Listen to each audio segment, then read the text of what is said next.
4, 3, 2, 1. Hello, everybody. Welcome to PackReacts. Merry Christmas. Happy holidays to everyone that's having a good Christmas or happy holidays break. Packers fans' wish list for Christmas, I'll say, is fire Joe Barry, ladies and gentlemen. Fire Joe Barry.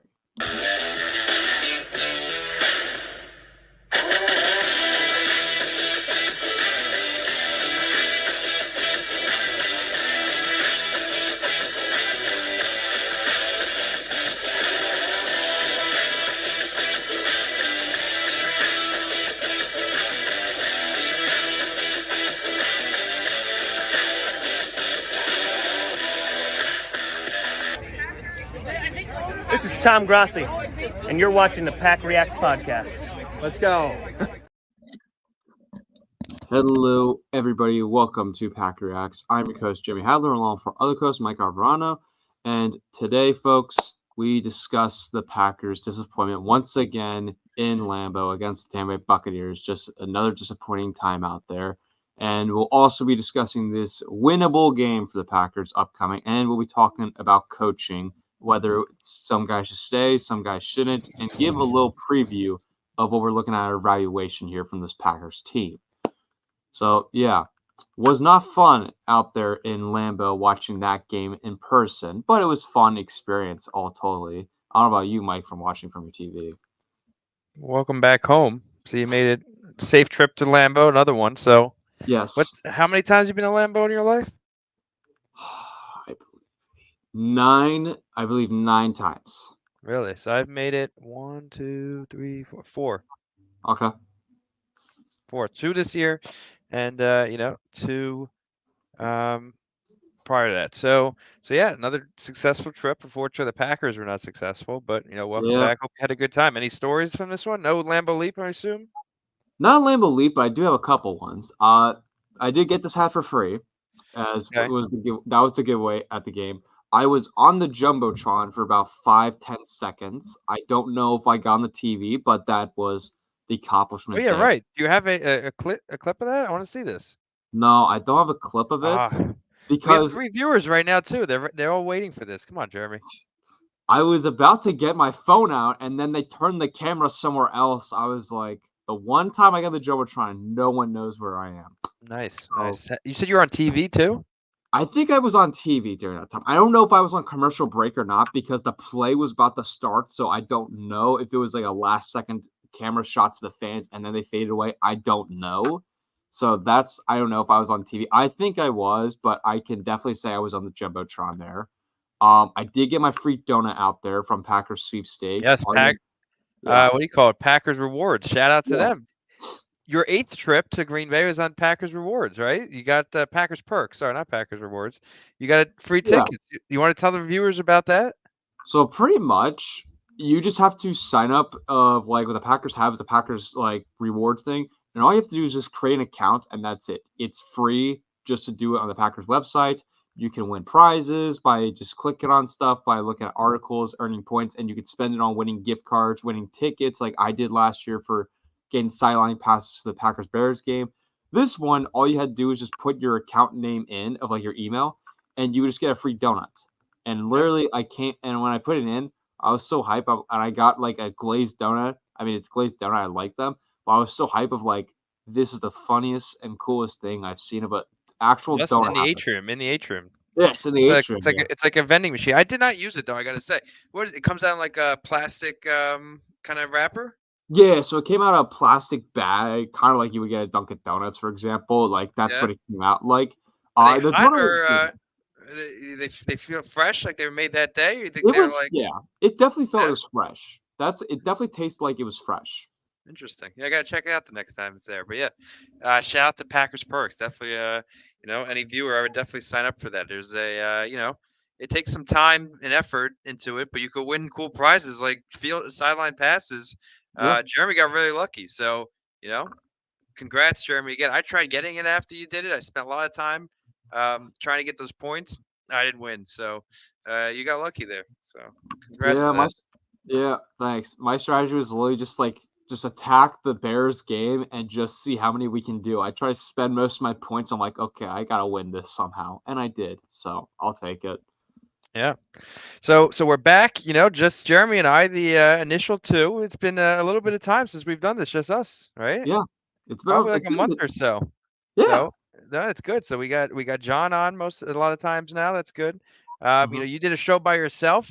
Again, Yep. thank you for doing that. I was still working at that time, so I appreciate Jeremy taking the lead there. But yeah, I mean, this is good to be back. Just the Yeah. initial two, and we got some more followers on Twitter. Jeremy, I said I've been pounding the pavement over here on Twitter, and we got 526 followers and counting. So it looks like we got some Woo! viewers today, which is great. So hopefully, if you guys this is your first time watching the show, we've been doing this for what year and a half now, 2 years. I think 2 years. I'm trying to Wow. think. I think it's wait. I think it's been over 2 years, Mike. It might be. We're gonna I have to think it's we have to start doing better job keeping track of it. But yeah. we've had some really good guests over time, and the way we do this show, just so anybody watching, is we want to get the fans on. So Yep. everyone's doing a great job.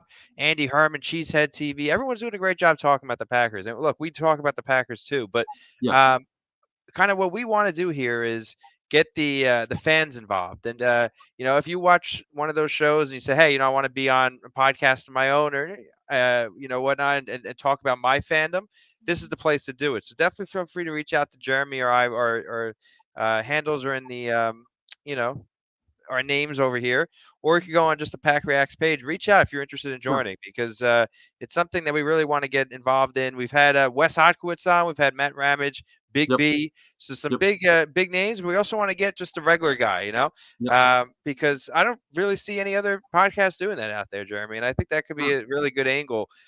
In a look, did you watch the coordinator press conferences today by any chance, or get any information from them?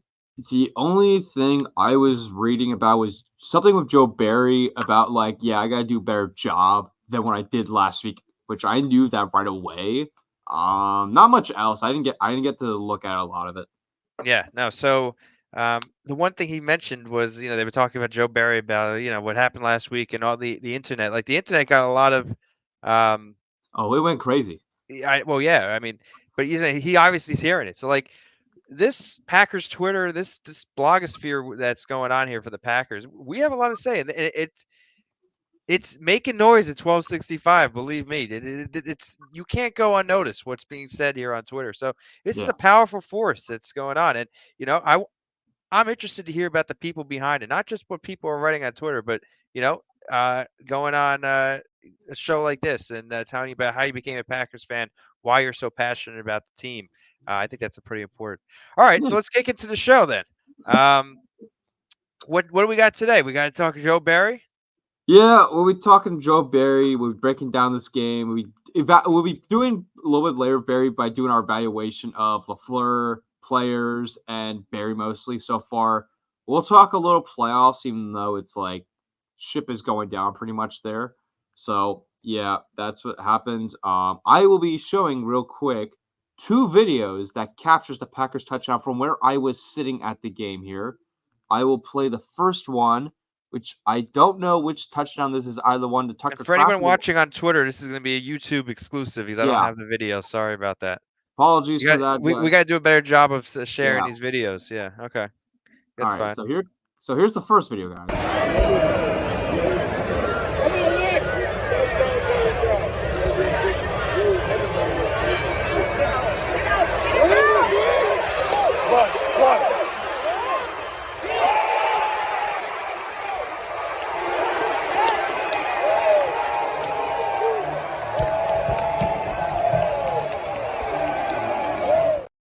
Nice. Yeah. I mean, that was kind of a further touchdown. I'm kind of surprised you got that, but great play. Great play. Yeah. And Jaden Reed, man, I've been saying this for a few weeks how good a player he is, but he's really coming on Oh yeah. for a rookie. And Packers it's been a long time since they've had a rookie receiver break out like this. You could say Christian Watson had a pretty good rookie season, and he did. He was hurt Hmm. for a lot of it, but Jaden Reed has been putting together a consistent, record-breaking season for rookies in Green Bay, and I want to get his stats up because compared to the other rookies in history, Oh yeah. because it's really impressive.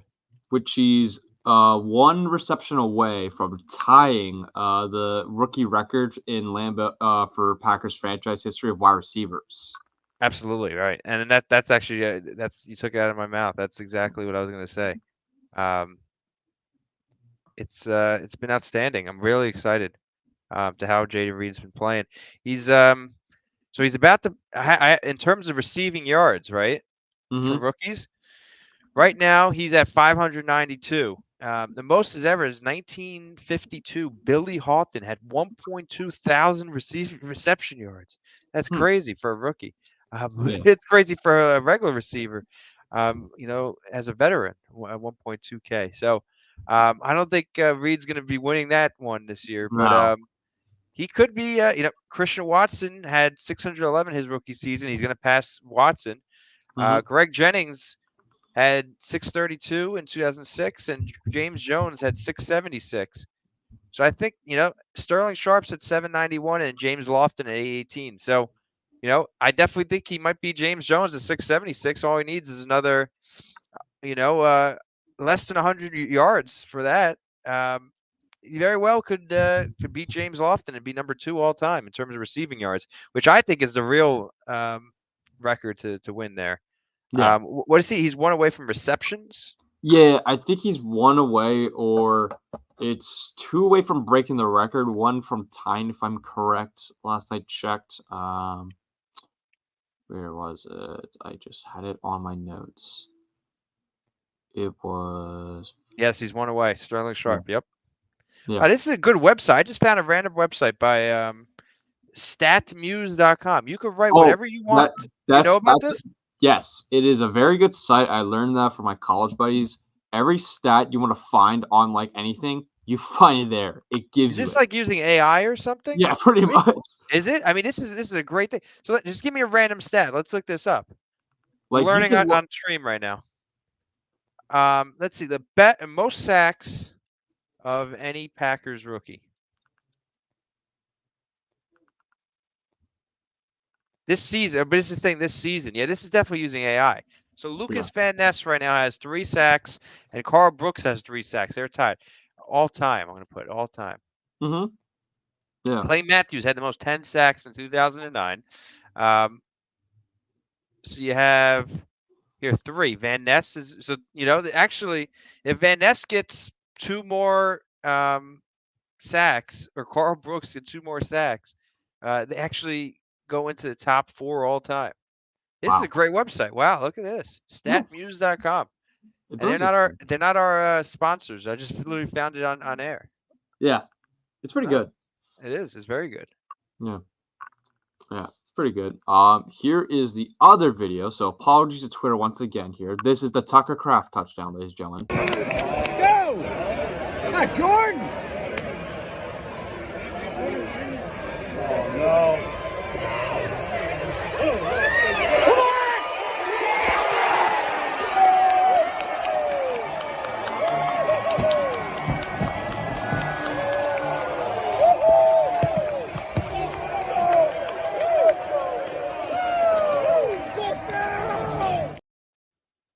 So yeah, that was the Tucker Kraft touchdown, ladies and gentlemen. For fun for you guys to look out for. And yeah, pretty fun just to go to the game. As always at Lambeau, it's always a fun experience there. It was nice to notice like the new Jumbotron like board, how big it was and how the renovation they did. I thought that was pretty nice to see there. But yeah, overall, I really liked the experience. Game result, which we'll get into in a bit, not great. But everything else was fantastic, though. So yeah. Yeah. Well, glad you had fun. Safe trip there and back. Were you there for just the game? You were in Milwaukee. But other than that? Yeah. I landed. Was it Friday? I stayed from Friday to Monday is when I stayed till. I was at the Packers game pretty much the entire time. Nice. Yeah. Who's this Puka Nakua guy on the Rams? He's got 1,100 yards already for a rookie. This is the guy who's just if you play fantasy football, this is the guy everyone hates because he just somehow popped off when Cooper Kupp got hurt and just somehow does so amazing. He's like unstoppable. If you look at he is the one who could like maybe have the rookie records. If you look up his receiving yards and touchdowns, it's ridiculous. So yeah, it's Most ridiculous. rookie yards ever for a receiver. He's This getting up there. this website's amazing. It's really good. Yeah, stat news. StatMuse, yeah. Okay, let's see. So 2023, Nakua is 1.2 thousand. Most ever was Bill Groman in 1960, had 1473. Jamar Chase just missed him in 2021 at 1455. Dang. Wow, interesting. Yeah, interesting there. All right. Okay. You want to get into this game here, sir? Let's do it. All right. Well, Packers took on Baker Mayfield and the Tampa Bay Buccaneers at Lambeau this past Sunday. Packers lost 34-20. Offensively, I will say it was good for the majority of the part. There were times where Jordan should have made a better throw in that first drive when they went 4 on 4th down late in that end zone. Definitely, I have the video too. He could have definitely thrown a better one when I saw it in person there. Defensively was the worst defense performance I have ever seen from this Packers defense. And that's including the NFC Championship game against the Niners back a couple years ago. That run defense terrible. Gives up, only forces one punt. Everything else the Buccaneers scored. They did a good job of running, but they didn't have to run the ball because they could just throw the ball in the air. Where the guys were 10 yards off, just in missed coverage, miscommunication from both Joe Barry and the linebackers.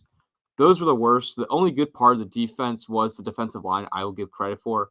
But the rest of that defense was atrocious, just terrible. Just absolutely terrible. They let guys wide open, get past them, all of that. So, yeah, just terrible, and it was not a fun experience to see that in person there, folks. Yeah, I mean, the offense played okay. They put 20 points on the board. Yeah. But I still, I thought it was not a great game for Jordan Love again. Missed a lot of throws. His accuracy is just a problem, Jeremy. It's just a problem. Oh, yeah. There was some nice plays. Obviously, like that Jaden Reed touchdown.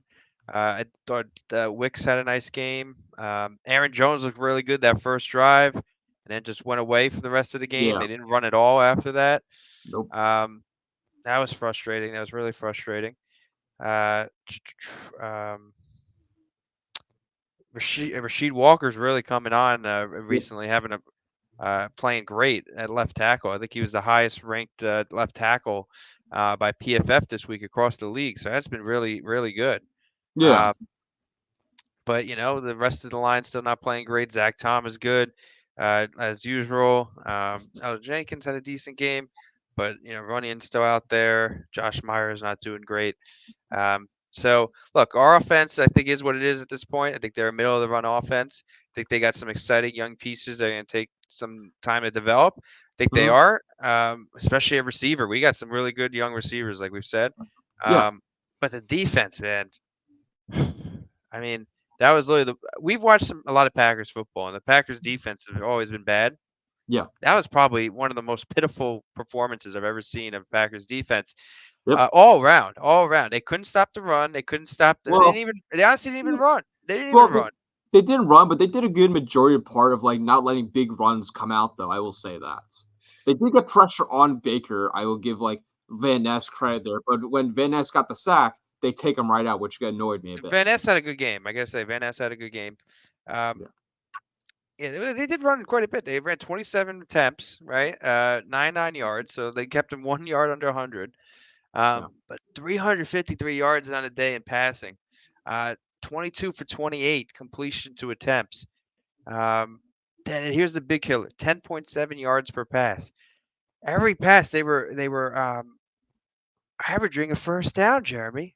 Yeah, first down a pass. Especially that's pitiful. Yeah, especially when they would get the sack on the quarterback and then they would convert like on a 2nd and 26, something like that. It was very annoying to see that. And what's crazy is the Packers actually led the game in time of possession. It didn't feel like that. And I think that's because they let them score so easily. I don't know. I mean, it was about 50-50, 29-07 to 30-53. But, I don't know. It wasn't like penalties took over the game. They were, equal in penalties. this was just a Yeah. this was just a terrible job by the defense of Yep. adjusting to what the Buccaneers were putting out there. And they weren't going against a barn burner for a quarterback. They're No. going against Baker Mayfield, who I like Baker Mayfield. I think Baker Mayfield is a good quarterback. I don't think he was worth the number 1 pick. No. But I think he's had a decent career. He's been like a top tier journeyman kind of quarterback. Mhm. And I think he's kind of playing pretty good in Tampa Bay. He's been what they needed post Brady's departure. Mhm. The third time's a charm for Baker in Lambeau Field. The past 2 years he's lost on Yep. the Browns, then the Rams, then Yep. now here at Tampa Bay, destroys us. Perfect Yeah. passer rating. Easy touchdowns to Mike Evans, Chris Godwin. Guys are wide open. The safeties are playing in Oshkosh, like I saw someone say on Twitter. Man, I don't know what to say. All I could tell you, and this is ultimately the problem. And I kind of wrote this, and I put it on one of Tom Silverstein's quotes. It's not Joe Barry's fault. Let me just continue. It's not Joe Barry's fault that his scheme sucks. I don't think that's Yeah. the case, right? I think he's a smart guy. I think, he's got a. This scheme has been put into place by Vic Fangio. It's been put into place Yep. by, Brandon Rex Staley, Ryan. who is having issues now. Rex Ryan, right? But there's been successful defenses, really successful defense using this kind of scheme. Problem is the marriage of scheme and situation, right? And we're in a situation right now with a young defense, a defense that keeps getting hurt. Jair is out. Darnell Savage was out. Yep. We lost Amos this year. Yep. Eric Stokes has been out for most of the year. He came back this game, but he hasn't been playing for the most part. Yep. Right? We lost Rasul Douglas. We traded him. Yep. Keyshawn Nixon has been up and down. Yep. Anyway, it's a young defense, new to the scheme. And unfortunately with the zone defense, right? You have a whole field to cover. Yep. And if you're not playing man, right? If you're running the field, the guy stays where he's a person, right? So he stays where he is. But the defense's job now, right, in order to cover this guy that's running across the field, right, and the quarterback should know where he's going, right? So they're kind of Yep. on the same page. In order to cover this guy running, right, you need to start handing people off because your job, Jeremy, as a defender, is not to cover me, right? It's to cover Yeah. your location, right? So anything in that location of the field, as long as you have guys for every single part of the field, in theory, right, that everyone should be locked down, right? Yeah. Because your job, Jeremy, is to cover that part of the field. You can ignore once he leaves your zone, right? Mhm.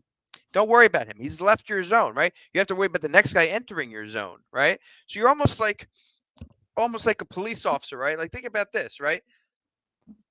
Let's say you're a police officer of a town, right? And a crime happens in your town. Yeah. You go to that, right? But let's say the crime happens in another town. You don't go to that because they have their own police officers, right? So there's no reason to go there, right? They have it covered. Here's the problem. What happens if you're covering if you're chasing after a bank robber, right? You're behind him, Okay. right? And he passes your zone, right? Yeah. Do you stop and not go into the next zone and wait for the next police officer to take over, right? Or do you continue following him into his zone, right? And then Yeah. maybe open up your zone to be another crime happening behind your back because you left your zone already, right? So Yeah. obviously it's football crime, but it's kind of similar, right? Because what's happening is we have receivers running through zones. They don't know. They don't know where the zone is. They don't really care, right? They just Yeah. have to run their route. So if the route goes between zones, I need to now communicate and hope that he leaves my zone. Jeremy, you better go over there to cover him. Otherwise, the guy's gonna be wide open because I'm not going after him after he leaves Yeah. my zone, right? Because I'm not playing man, I'm playing zone coverage. So what that requires is every piece to kind of work in unison, right?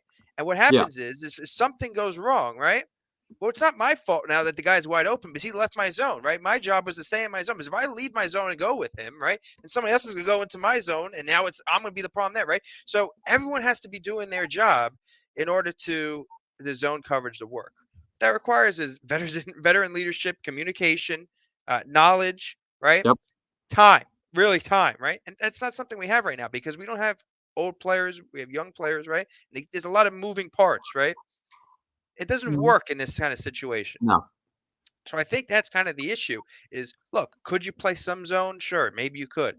But you can't play 100% zone. That's for sure. And I think to compensate for this, what Joe Barry's idea is, let's play the safeties off, right? Because look, if something goes off wrong in the middle, then the safeties will come in and they'll tackle them, and then we'll get gashed for a long play. I get that theory, but the thing is, when it's third down, right? You can't have the safeties way off because all they need Oh is my first down. God. So That was basically, terrible. you're living, dying by a thousand paper cuts, right? Yeah. And you don't tackle right or something goes wrong, then you still can lose it, right? So like just having those guys there, if they can't tackle or take a wrong route against the guy, because now he's like an open field, right? Mhm. And can like run by you or kind of juke you out, right? Now you got the same problem you did if those two guys weren't back there, right? So like that's the issue, and I think the issue is they're giving guys too much time. They're giving the quarterback too Yeah. much ability to kind of dissect and let somebody go out of the zone, let something go wrong in the back end, right? For something to be open. Um, the way to do this is blitz. They got to be blitzing, right? They're not blitzing enough, not getting enough pressure on the quarterback. Did it last week against Tommy, or 2 weeks ago against Tommy DeVito, right? Made him Mhm. into the passing paisan. I don't know if you saw that. He put out a what do you call it? Trademarks. He's Oh, making yeah. a search Yeah, for like yeah, yeah, yeah. Italian quarterback and all that. Yeah. Uh, all started Monday night prime time against the Packers, who couldn't stop him for their lives, and it made Baker Mayfield look like a perennial all-time quarterback. Which again, I like Baker, but he's not a perennial all-time quarterback like Joe Barry made him look. So look, here's what I got to say. This all goes down to coaching. Now, some of it is timing and players and whatnot. But as a coach, you have to adapt to the players you have. You have to adapt your scheme. I'm not seeing the adaptation. This is not Joe Barry's first year. We've had issues with him in the past. I think it's time to say goodbye and Mhm. move on and get somebody new. Yep. Um, Now, did it happen this week? Probably not. What's really the benefit of that happening? Yeah. I get John's idea that it's a free almost interview. In theory, yes. Packers aren't out of the playoffs yet. Maybe when they get out of the playoffs, you do that. But you don't really want to be in the playoffs and have no defensive coordinator. That Yeah. let's say it's a free interview, but the next guy doesn't really know what he's doing at all, and then you ruin a shot at the playoffs because you have a guy that shouldn't be defensive coordinator in there. So I get staying with Barry at this point, but if he's there again next year at this point, I think there's hell to pay with Matt LaFleur because I'm kind of done with Joe Barry. I haven't been on the fire Joe Barry. I think he's had an okay season, but I think a lot of that has been because teams haven't really had to score big on us, Yeah. so they've kind of been taking their time and kind of dinking and dunking. Mhm. Um, but this defense isn't on the right track. I think we've seen all we really need to see with Joe Barry. So I think he's got to be gone at the end of the season. If he's not, then that's more of a kind of indication on Matt LaFleur than it is on anybody. Mhm. Um, I've seen what I've seen with Joe Barry. I think he's gone at the end of the year, and if not, then again, we'll have a different conversation then. Yeah. I'm on the fire Joe Barry part here for me because I'm just done seeing like the problem with I mean his scheming. Don't get me wrong, I don't like it, but it's not a bad option. But you can't, as Mike said, you can't do 100% zone coverage. The thing with me is the way he positions guys and who's covering who. Like he's had Preston Smith cover Justin Jefferson, cover some of the best receivers. Why would you have that? It makes no sense there. 10 yards off on a crucial, like on a third down play when they only need 5 yards. That makes no sense to me. They can't keep playing zone coverage. It just annoys me, and I just don't understand how you don't adjust. And that's another thing I don't like about Joe Barry. He doesn't adjust that much. He just plays the same exact scheme the entire time. Never adjusts for which opposing quarterback he's playing specifically, whether that's against Baker, Tommy DeVito, Desmond Ritter. You look at all these guys.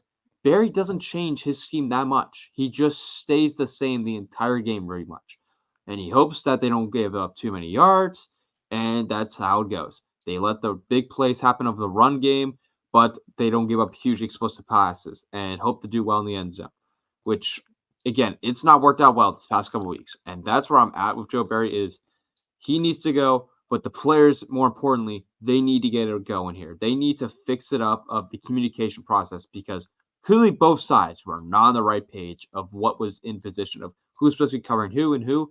Like, there's one play I look back and it's three Buccaneer receivers, and they only need 5 yards. And the only one that's even close to stopping that is Campbell. And Campbell's line up there. The other guys are just going like 10 yards off them. I'm like, why? They don't need to go that far deep. They just need the 5 yards. That is what's ticked me off a bit. So I'm done with Joe Barry. I want him gone. And I'm with the fans here. Let him go. I mean, as John mentioned, as Mike was telling me, that this is a free interview for Joe Barry. I'm fine with them not firing Joe Barry here just because we're not out of the playoffs officially. But again, this is a free interview. You got to prove yourself here. I hope they don't bring back Joe Barry. I just hope they don't. But this could happen like what happened with Mike McCarthy. We fired him as soon as the playoff contention was over. Get a free head start in the interviews like with Matt LaFleur. We did that. Now you have to find your next defensive coordinator, which the question is, who would you go after for defensive coordinator? The one person I'm thinking of is the guy they should have hired instead of Barry when he was in the final candidacy is Elijah Evero, who is now the defensive coordinator for the Panthers. Yes, it's the Panthers. I get that. But he makes the defense look good. And this is what we'll be talking about later, is a preview of what we're seeing from Elijah Evero's defense. So that's what I got to say about the Joe Barry stuff is his scheme is not working, but the players, they got to fix it because they're not like Barry puts them in wrong position, but the players also put themselves in wrong positions by not communicating altogether. Because Quay Walker is the one who's calling the plays out there, and he's not communicating with all of them right. It's not working well. They got a better communication out there. Yeah, I'm not too sure about Evero, and here's my reasoning. Why, if you're Evero, right? Why would you go to the Packers at this point? They've already passed up on you. Mm-hmm. He's probably going to have a head coaching opportunity, if not this year, next year. Mm-hmm. So why go to Green Bay at this point? And why would the even Packers want him for 1 year if he's probably going to be a head coach opportunity? So I don't know. I'm liking the Al Harris thoughts. We'll see if that happens, but I could see that being the case. But who knows? I mean, I think it's going to be something that is an open item that we'll probably talk about more in the offseason. So I'll push it off to let's let Joe Barry get fired first before we Yeah. talk about replacements. I definitely don't think it's anybody on the team currently. I don't think anybody would. It's not going to be an internal hire. Let's just say that. Oh, yeah. Okay, so yeah, I mean, it's something interesting you said though about Quay Walker and the communication. That's right. He's the one. Is it not Quay that has the? Sorry, it's not Dre that has the mic helmet. It's Quay that has It's has Quay. that. Quay's the one that's calling it, but Campbell was complaining. If you saw on Twitter, he was complaining about playing through the injury. Now it's Quay that's calling everything out there. Right. Yeah. I mean, it's an interesting point. I think Quay Walker has been one of the bright spots in this defense this year. You can see how much he cares about this game, cares about the team, cares about his teammates, plays with urgency, aggressiveness. I really liked it, and he's, took a step back from what he did last year with getting ejected twice. So I only have positive things about Quay Walker, but at the same time, sometimes I don't know what his communication on the field. I don't want to really talk to that because I don't know. What I can tell you though, Jeremy, is sometimes when you have that mentality of like I'm gonna get see ball, get ball, right? I'm just gonna play real hard. It's maybe sometimes tough to translate that to then communicating with others, right? Because you're kind of like zoned in on what you're doing and kind of focusing on your guy, focusing on playing the best of your ability. It's more of kind of a selfish mindset. Let's just say that, right? Yeah. But the person who has the mic, right? Part of his job is not just see ball, get ball, and play hard, and after the ball snapped, but it's pre-snap, getting the calls out there to play, making sure everybody's on the same page. Because once the ball snapped, again, it's a dance with the zone scheme where we got to make sure we're all acting as a unison, not as individuals. So now I'm not saying that Quay is like this, and I don't know. I'm not out there. I don't know if he's communicating good or not, but I could just tell you that based off the character traits I've seen of him, I think it lends itself well to his interpersonal, personal play on the field. I'm not sure how great it would translate to interpersonal kind of directing people and making sure everyone's on the same page of communication. So that could be part of the problem. It's an interesting point. I think I saw somebody mention it on Twitter, and It's a good point because I mean, if there's something we saw, communication was a big problem, and if he's the Yeah. communication guy, right, part of Mhm. it's got to be on him. Yeah. So, and I Joe Barry did say something about Quay Walker today, Yeah. and saying about like players being accountable. And I think he like kind of mentioned Quay's name. So who knows? Maybe he's kind of attributing the communication issue to Quay, and that's possible. But if that's the case, then take that what do you call it? The mic out of his helmet and put it Yeah. in like Devondre Campbell's helmet or somebody else. I don't know. Yeah. But put it into as the safety. The safety could wear that. Yeah. So I don't know, but that's the thing is it's the coach's job to adjust. If it's not happening correctly under the current guys and you're Yeah. not getting the communication you need out of the guy that's change it, right? If the scheme's not working, the players are just not the right people to run your scheme, you got to change the scheme a little bit. I know that's easier said than done, but there's got to be call more man covers. I don't know, but man is a lot easier to run. It's probably more susceptible to, my guy's not as good as their guy, right? So if he's better than my guy, he's gonna win all the time, right? Because it's just Mhm. you try going up putting your Mazda against a Tesla, right? Good luck, right? And the Tesla's gonna beat your Mazda all the time. That's where Mhm. the zone comes in. Well, yeah, that's true. But like, if the cop going after him, right, is a Mazda and a Tesla, right? The guy's going way too fast. The Mazda's all the way over here. But then don't forget, there's another Mazda that's in front of him, right? So when the Tesla passes his zone, he's right on him, right? Because he was waiting for him, right? So that's the idea of a zone coverage. But again, he better be waiting there for him, otherwise he's really gone. You know. So I think that was the thing, and Joe Barry said it the same today. And if you listen to the press conference, apparently they overcompensated for Mike Evans, right? Because they probably didn't want to play too much man, but they knew Mike Evans was better than any guy they were running out there. Yeah. Okay, I get it, but probably if Jair Alexander is playing, they probably can run a little bit more man coverage because they put him against Mike Evans, and all right, we're gonna take Mike Evans out of the game, right? And we'll focus on everything else over here. Yeah. Uh, couldn't do that without Jair and there without a number one cornerback. So again, Which yeah. he's working with limited options and limited resources. But unfortunately, the National Football League, there's no feeling bad for that. You got to be able to adjust. Yeah, definitely. I'm still annoyed about the Jair situation of, yeah, I get the shoulder thing. He can't tackle is what I was been told, and how he underestimated the injury, which annoys me. Of like, you should be able to kind of see where it is because every time an injury comes up with Lafleur, he has no idea what the time ability is with any player you ask him about. And the thing with Jair is, my question is, why didn't we put him on the IR if he's missed the last 6 games? Just put him in the IR. It just makes it simple.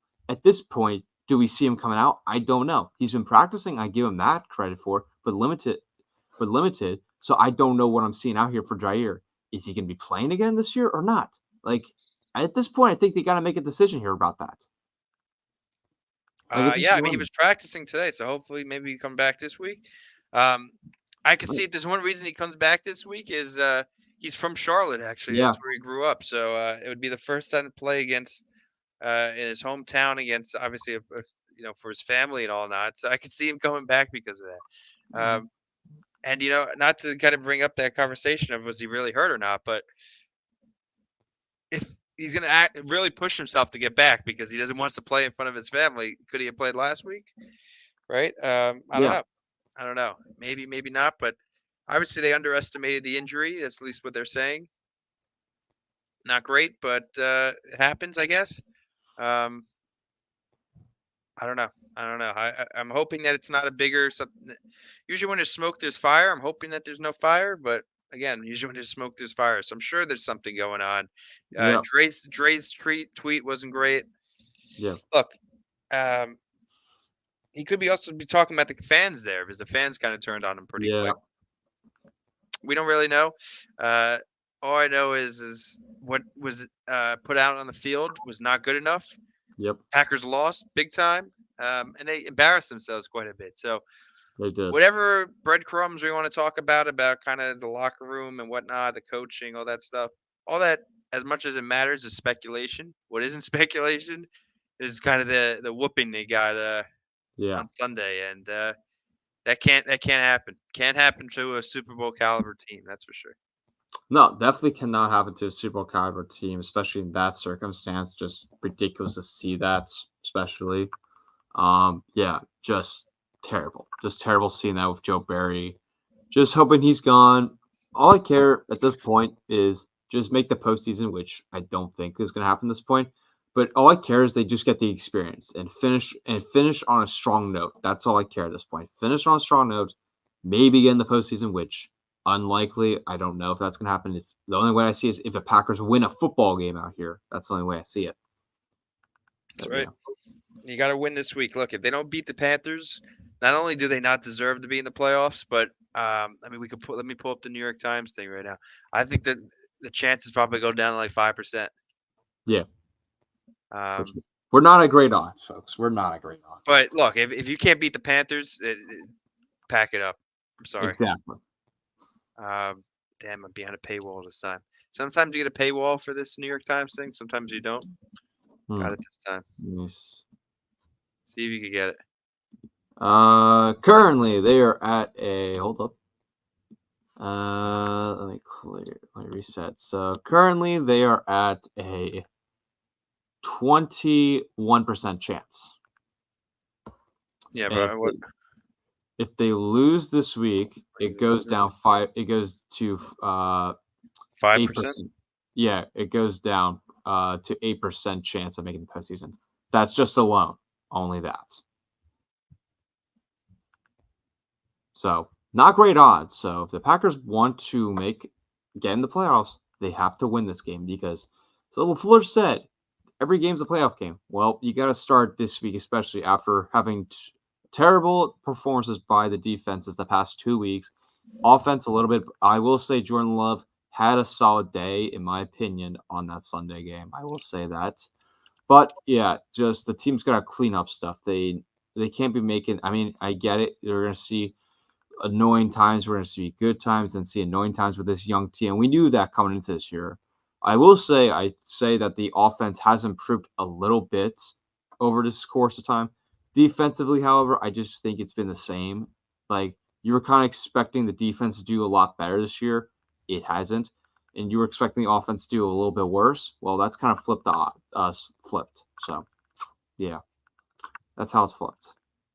So this Rams game is actually pretty important right now. The Yeah. Rams are up 10-0, but the Rams could be the team that knocks the Packers out of the playoffs if they lose this Panthers game. So want the Rams to lose. Right now they're up at home 10-0 against the Saints. Yeah. But again, look, if the Packers lose to the Panthers, pack it up. I was the NFL, the New York Times guy, the one that cared about all this stuff. Look, we need to win. Yeah. The only thing that matters this season is winning. Because even if somehow you back in, let's say, you lose this game, you win the next 2 games somehow, and everything falls right to get in, right? Like, let's say the Packers lose, and then let's say they win out. What's your chances? It is sorry.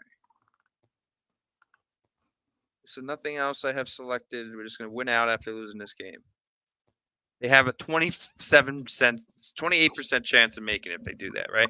So they need a lot to go right. And if the Rams win now, they actually have a 24% chance. So even worse. And it looks like the Rams are probably going to win, right? Yes. So it comes down to the Giants. The Rams would have to then, I think, lose out. They would no. If they win. So for us, if the Packers win out, let's say that you need the Rams to lose one game. And the one game I do see the Rams losing is that last week game against the 49ers. Yeah, but if they beat the Giants, then you have a 5% chance. You'd have to have the Steelers beat the Seahawks or the Cardinals beat the Seahawks. Well, you would only need you're done. If you're done once the Seahawks beat the Cardinals. So if you think the Seahawks beat the Cardinals, right, that last game, it doesn't even matter what the Packers do the next 2 games, right? Here's how the Packers get eliminated, right? Let's say the Rams win tonight, they lose to the Packers. The Panthers lose. Sorry, Panthers beat the Packers, right? What? Touchdown Saints. Okay, nice. That's good. 45-yard touchdown, Rashid. All right, but let's just see the easiest way to get eliminated. So the Packers lose to the Panthers, right?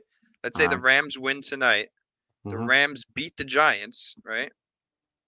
And then Seahawks beat Cardinals. Done. They play Titans this week.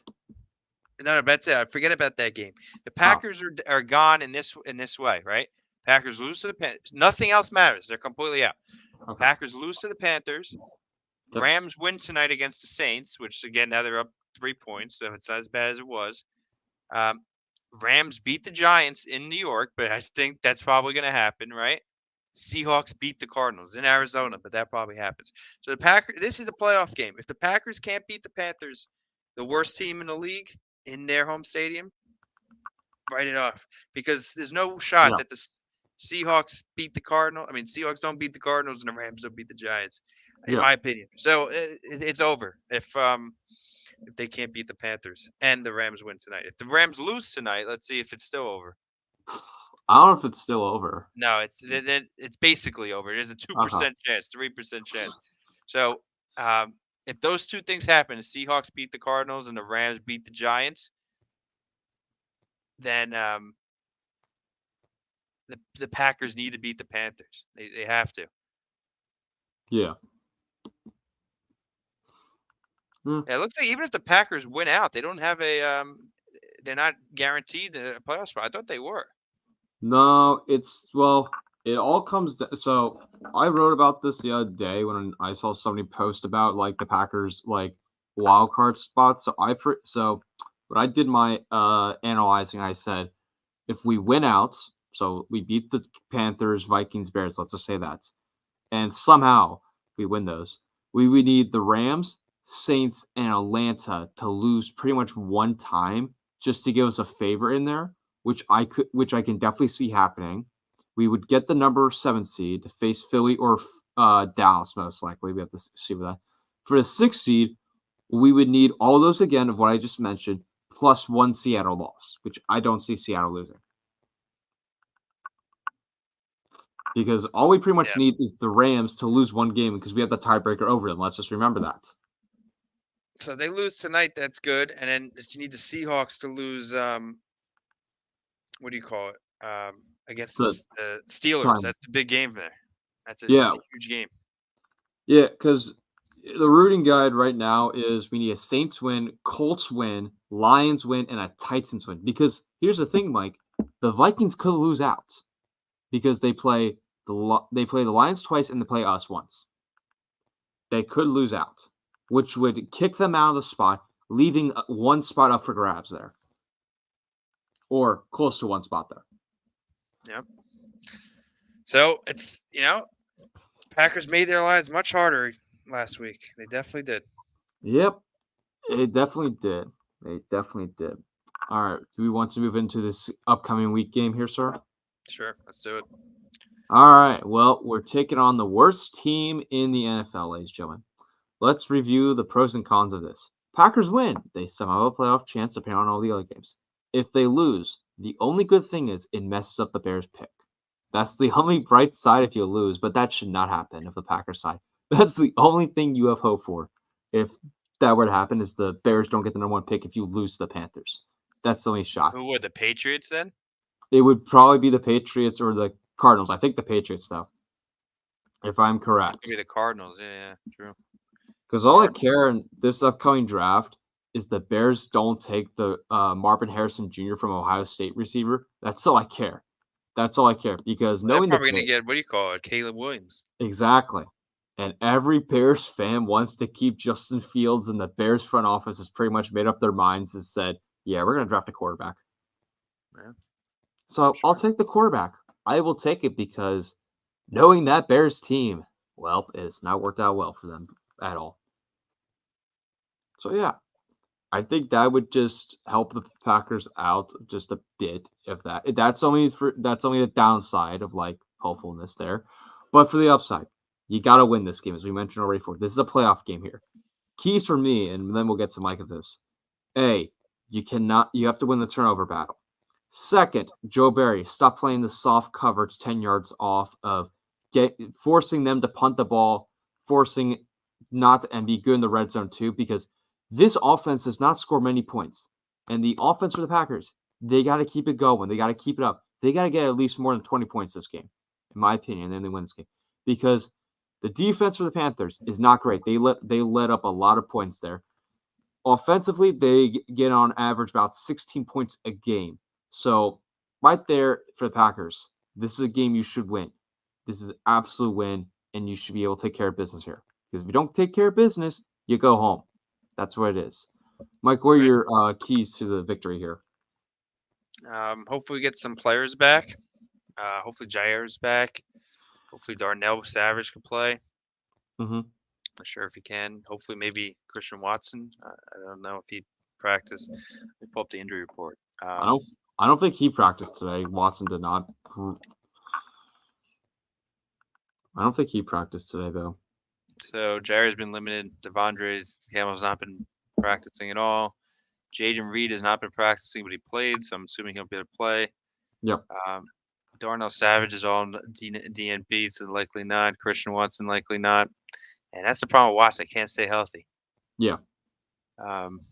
Musgrave is practicing again on the side, I heard, but he's probably not going to play. Brian Burns has been not practicing with an illness. Interesting. It looks like, wow, it looks like an illness is going through the Carolina Panthers locker room. They have 1, 2, 3, 4, 5, 6 people with an illness. Interesting. They must have caught the cheese touch there, I will say. No, they don't have COVID-19. Yeah. But yeah, so maybe AJ Dillon could play this week. I'm not sure. I'm looking for injuries. I'm looking up to see. I want to see the Packers win this game big. That's going to be my my thing.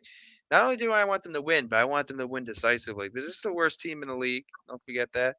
They got an owner that the fans don't like very much, even though David Tepper used to be my client. I like David Tepper, but it's a team in shambles. They were selling tickets for 45 cents last week. Yeah.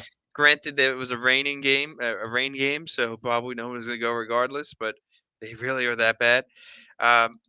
Look, if you can't win this game decisively, how would you going to get to the playoffs and beat any team, right? If you can't win this game decisively. So I want the Packers go up early, and it should never be a contest. We should be able to put our feet up and coast through this game. If we can't, then they don't deserve to be here anyway. So yeah. Yep. That's it. I mean, that's what I'm looking for. I'm looking for the defense to take a step. I'm looking for Joe Barry to kind of show us that he can make some adjustments in times of adversity. I want to see high blitz, keep Bryce Young, under pressure. Yep. And their defense isn't that great, so I want to see Jordan Love play well. I want to see Jaden Reed. Let's start boosting the stats of Jaden Reed. Let's get him to beat the top rookie receiving yards all time. I think that's our goal now for the rest of the season. Let's boost the stats of Jaden Reed, right? Let's get some of these rookies to have some career years. I think that would be big, right? It would really give some confidence in these young players to kind of make them have career years or all-time rookie seasons, right? Like that would be big. That'd be big for the confidence of Jaden Reed. Yeah. So even if the Packers are going to make the playoffs this year, that's that's my new Super Bowl is Jaden Reed having an all-time receiving yards for the Green Bay Packers as a rookie. That would be my Super Bowl. Yes. So let's start that this week. Yes, definitely. Jaden Reed train, I will go off the Jaden Reed train right here real quick, folks, to give you some quick stats about Jaden Reed. Jaden Reed is 1 out of 2 NFL players to record 100-plus rushing, multi-rushing TDs, multiple 50 or more yard receptions, 500 or more receiving yards, 6 or more receiving touchdowns. Christian McCaffrey is the only other player to do that. Tyreek Hill is the only other rookie to ever do this. Really? Yes. So yes, I will mention that. And then for Jordan Love, he has the most touchdowns in the 15 starts of the Packers franchise history of the minimum starts he's been at. He has 1 more touchdown than Aaron Rodgers. And he has, I believe, 6 more than Brett Favre of 26, 25, and 20. So I will say Jordan Love has looked good. Definitely the Giants game, he didn't look too good, but he's been solid, I will say, this year. That's true. I agree. I will say that. Oh, we do have some comments here. Mike, here's the Comments. question. Here we go. Hold up. Here we go. First comment for you. Question for you, Mike. Who would y'all, don't forget the y'all, not you all, y'all. Who would y'all want to replace Joe Fraud Barry with? Right now or I think next it's year? I think it's let's next do year, both. We could do both right now. So let's see. Packers defensive I saw an article. staff. I can't tell you I'm 100% what do you call it? Up to date with who the defensive coaching staff is. I only know Montgomery's the defensive line. I know that. Yeah, honestly, I would think maybe him. Yeah. Or Kirk Olivadotti, I think has a lot of experience. Kirk Olivadotti. So I think it would probably be one of those two. Montgomery or Kirk Olivadotti. These other guys, their names don't really jump out to me, so I don't think that they're more senior in the league. Could be wrong Yeah. about that. Greg Williams, maybe actually, right? He's the passing game coordinator. Maybe. I think he was with the Cardinals, or he was with some It could be team. him. Yeah. One of those three, Olivadotti, Montgomery, or Williams, I think would be who they pick. But who would it be you? Do you have any thoughts?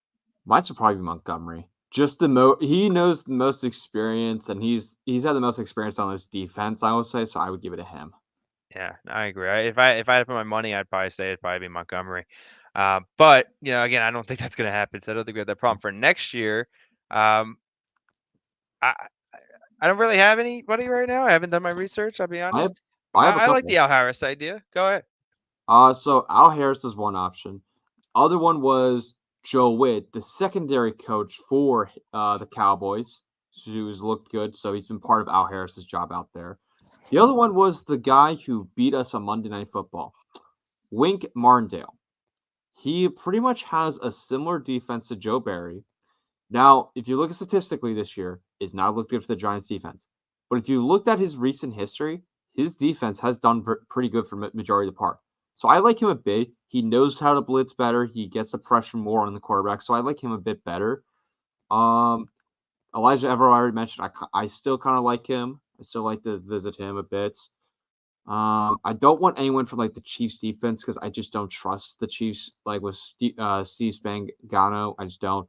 Bill Belichick, that is one funny name out there for the meme folks out there. Brandon Staley, please don't come here. Don't want him out there. There was two others I remember. I think Andy Herman mentioned on Pack a Day podcast, which was Jim Leonard and another Wisconsin native. But again, Leonard was already offered the job before when Joe Barry came around, and he did not take the deal because he didn't want to.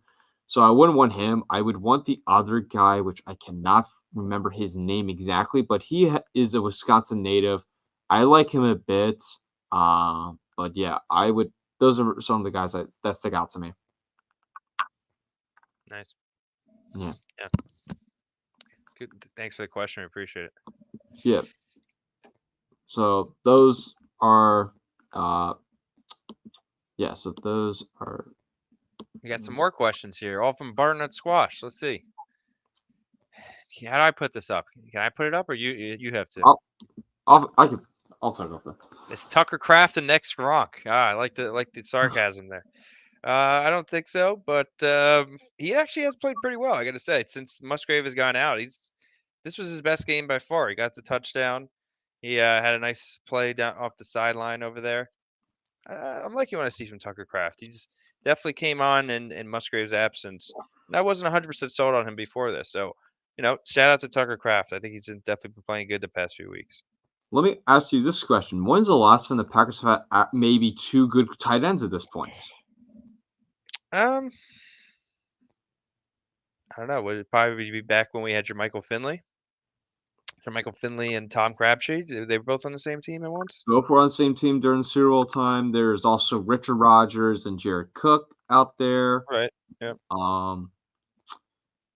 There's Mark Chumara, and I forgot someone else out there. But yeah, it's kind of been a while because we're never really known for our tight end positions. I mean, Jermichael Finley was the only one before the injury, obviously, to end his career. But he's the one that's like always stuck out to me. But with 2 tight ends, that kind of makes it more happy because with this offense, you're seeing these weapons. Like Goody's done a good job so far on this draft, I will say. If you look at it from a wide perspective, given the secondary too of like some of them, but they're like 6th, 7th round picks. They're doing something at least and some of them have done a good job, I will say. But yeah, I give Goody credit here of like this draft hits he's done. So far he's done very good with the Jane Reed pick, Tucker Kraft pick, Luke Musgrave so far. He's done pretty good on all the picks he's pretty much done for this draft. Obviously, if you look at the previous drafts, it's been all right at best most of the time. 2020 obviously very questionable though. But yeah, I say he's done a pretty good job this year. He could win Executive of the Year, but that's just spitballing, folks. Yeah, no, definitely a great draft this year. But I wouldn't say Executive of the Year. I think that you have to have a decent team in order for that. I don't think he's going to be winning that this year. But I think this was a good draft that can set up the Packers for future success. I really think they can. So this.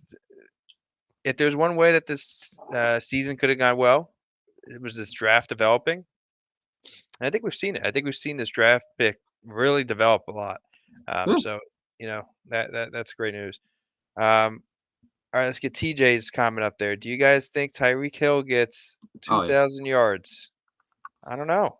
Here's where StatMuse is going to come up. Let's see, top wide receivers receiving yards. He has 23. 1,542 receiving yards. Top. Sorry, he has how many? 1,542. StatMuse is not working right now. Oh. Right, so Tyreek Hill, you said, right, like you said, 1,542. Then AJ Brown is 1,314. CeeDee Lamb 1,306. So yeah, Tyreek Hill has the most by over 200 yards. Does he hit it? Yeah, I'd probably say so. Why not? How many more games are left in the season? Hold up. Let me pull up this. Give me 1. 3, right? Yes, 3. So it's going to be a little bit of a stretch then. I mean, you're asking for what? 460 divided by 3 is what, like 170 or something? 460. 160? 160 yards a game? 163, you're saying? Okay. I don't know, something like that. I'm doing the math in my head. It's probably not exactly right. But yeah, so 463 divided by 3 is 154. 154. Okay. Yeah, I think that's probably a stretch. I say no, given like he didn't play last week and that was his definite opportunity to catch up there. He's playing this week. They did say that, but the problem is though, his final 3 games are a bit tough though. He's got the Cowboys, which Cowboys have been pretty good. I mean, despite last week against the Bills, you got the Ravens, which I will say the Ravens defense has looked good. Then you have the Bills. I just don't see it unless he has to go for a monster game over like what he had against the Commanders. I just don't see it here. It's been a rather muted season in terms of stats. Do you agree with that? Yeah. I mean, for the top receiving yards this year, the 1,542 to 1,314. I mean, usually don't people get around 2,000 yards a season? Or is that kind of a stretch? That's kind of a stretch. More of like 1,500 though. Like they get up to like that kind of range. They get up more, I would say, like than just like 1,300. They at least get like 200-300 more yards. 2,000 is a stretch. Like AJ Brown had that last year, but that's a stretch because you rarely see anyone get the 2,000 yards. But a lot of guys get like over 1,500 yards to like close to 2,000 a bit. Justin Jefferson led the league last year with 1,809 actually. Yeah. Let's see, when 2021 maybe you're thinking? Maybe it's 21. Because the one I always think of is the Calvin Johnson record, I think. That's the one I always think of when it happens. Because he's still he has the record of most receiving yards in the season. Cooper Kupp had 1947 in 2021. Wow, yes, actually, that's pretty high. Honestly, I gotta get better with my stats. Yeah. Wow, in 2020, the top receiver of the whole season was Stephon Diggs, with only 1535. But granted, there was only 16 games, right? It wasn't a 17 Yeah. game season yet, right? Yeah. So you're telling me Calvin Johnson had over 2,000 yards in a 16 game season? What is the Calvin Johnson? I don't think it's hold up. Calvin Johnson receiving record. It is hold up. Let me see if I can pull it up. No, so he had over 1,964 receiving yards. He did it in 2012. So then it's got to be Cooper Cup. Cooper Cup had 1,970 in 22 or 21. Sorry, 1,947. Sorry, wait. How much did Calvin? Galvin have? And then 1,960. 1,964. Got it. So he beat Cooper Cup by 17 yards. Yep. But also Cooper Cup had a whole nother game than Calvin. So if in a 17 game season Calvin would have got 2,000 yards. So good question, TJ. That's why it's bringing it up, because that would be a new record, and it would be the first person ever, I think, to get to 2,000, right? So Yeah. there you go. Yeah. Is it possible? Sure, but I don't. I wouldn't bet on it. No. I wouldn't either. Okay. I would not. All right. So yeah, so it's a big game this week, Jerry. What is it? 1 o'clock game? 1 o'clock game. Like 3 people in the whole country see the game. You have to. Most people would be streaming. Hey, at this point, you might as well go out to the game and just get the free tickets, since they were selling I for know. 45 cents last week. I know. I was thinking, hey, maybe let's go. I should go down to Charlotte. I should see what a flight is. But the problem is it's Christmas Eve. Who's gonna go down Yeah. there for Christmas Eve? And it's probably be actually expensive to fly in there. But you Yeah. want to see what it? Let's go. Usually I use TickPick. Let's see TickPick. Oh, Packers, the Panthers. one with no hidden fees, folks. No Yeah, I hidden. like TickPick. No hidden fees. They tell you exactly what it is, and that's the price. Yeah. All right, so $200. We'll get out of here. Best, I want best. I want cheapest price. Cheapest one right now is like $41, Wow. which is pretty Well, so much expensive. big difference, folks. Big Yeah, difference. 45 cents to $41. But I bet you if you don't buy to the day of, you'll get it for like $5. Yeah. That's the thing is like, why drop it to that at this point? Just keep it at the lowest price. But as the game gets closer and you're starting to flirt with the game being worth absolutely nothing, Mm-hmm. it's really going to go down. And then the other thing is like, look how many tickets there are at 41. Like there's like you could get like 1,000 tickets at $41. Exactly. So like they're really gonna tank the day of, but it's all right. I'm not going. Yeah. So yeah. There's that. There's that amount of tickets, folks. All right. So yeah, I mean another good episode, another good well, not a good game, but another Yeah. good week of Packers, stories and entertainment. And hopefully this week we're having a better Mm-hmm. what do you call it? Better news and better report back to the podcast. But Yeah. hey, look, one thing that had a good week was our follower count. So we're gonna keep Yes. working hard, keep on Twitter, keep out there, and hopefully if this is your first time joining, if you've stayed on for a minute to 2 or 5 minutes, 10 minutes, we got up to like 5 viewers at one point, so I'll take that. Definitely hope you guys come back, but feel free to reach out. We'd love to have new guests on. So yeah. Anything else, Jeremy, on the docket before we sign off? Yeah, we had to sign. Oh, I will mention this when we do our sign off. So we'll start with you, Mike, and then we'll head to me, and then I'll break my upcoming video soon, folks. All right. Exciting news to break. All right, so we're signing off. Yes. All right. Yeah, everyone, thanks again. If this is again your first time watching, we're glad to have you. We had some comments there in the YouTube section. Hopefully we get some comments moving forward in the Twitter section as well. But yeah, Pack Reacts, we've been doing this for now. It's probably close to 2 years. We're gonna I get a would full say- countdown after this. I would say 2 years. Yeah, I would say and 2 years. we've been growing slowly but surely, and it's been fun all along the way. So, Jeremy, thanks for your time doing this all the time.